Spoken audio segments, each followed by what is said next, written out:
Hello and welcome to D-Block. I'm Stephanie Webb. Well, the good news for all you Jason Statham fans, you get another action movie. The Mechanic hits theaters this weekend. Also new, allegedly, reportedly, possibly a little tiny bit inspired by true events. In The Right, Anthony Hopkins takes on the creepy new role of a priest who introduces a seminary student to the darker side of the hidden practice of performing exorcisms.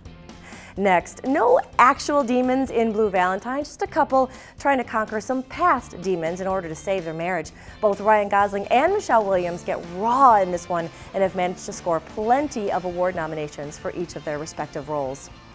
And the two definitely have a few heat up the screen moments, so much so the movie barely escaped the dreaded NC-17 rating, which ties in nicely with this next one. Now things are a little chilly outside. Feel free to warm up by renting a few of the movies that Entertainment Weekly just named to their sexiest movies ever list.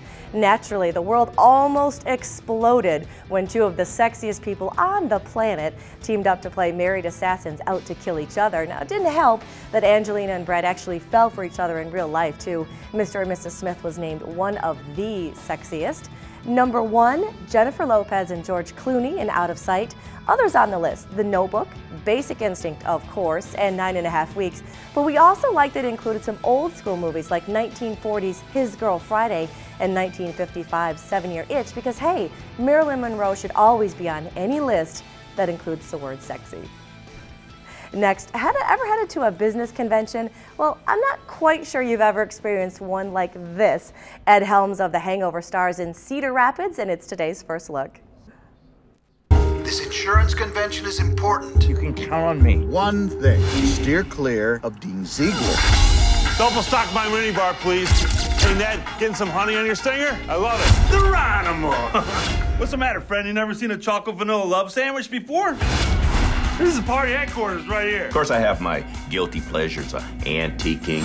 Shots, let's do them! Okay, cream sherry. Cream sherry? This one's weird.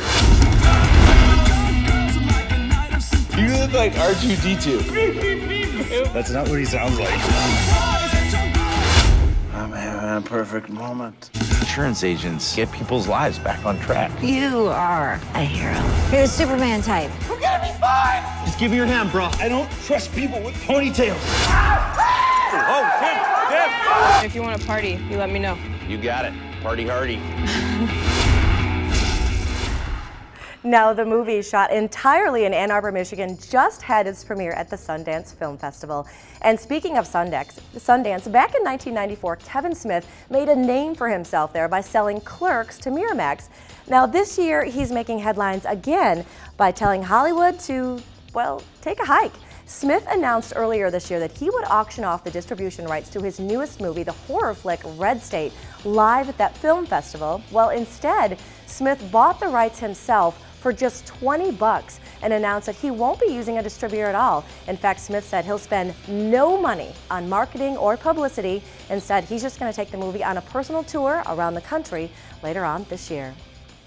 Well, she flies in an invisible plane and wears a tiny little corset. Guess which 70s superhero is heading back to TV? Well, if you said the $6 Million Man, you are way off. NBC has just teamed up with David E. Kelley for a Wonder Woman reboot. Now, Kelley had the script for a while, but rumor is all the networks turned it down at one point. The original Wonder Woman, Linda Carter, gave Kelley her blessing, saying he was perfect to create the new series. And finally today, our E-Block boys' choices of video games last year have now been validated. Thanks to the Writers Guild of America, they have announced the nominations for Outstanding Achievement in Video Game Writing. And they are God of War 3, Fallout New Vegas, now Prince of Persia The Forgotten Sands, Singularity, Assassin's Creed Brotherhood, and Star Wars The Force Unleashed 2. Now the winner will officially be announced next Saturday. Hopefully the guys will pull themselves away from their Call of Duty marathon for 5 minutes to check out the winner. Well, that is going to do it for us today. Now, for more entertainment news and my Oscar roundup from this week's nominations, follow us on Twitter or become a fan of ours on the E-Block Facebook page. And remember, if you can see it, hear it, or play it, you're going to find it right here in the E-Block.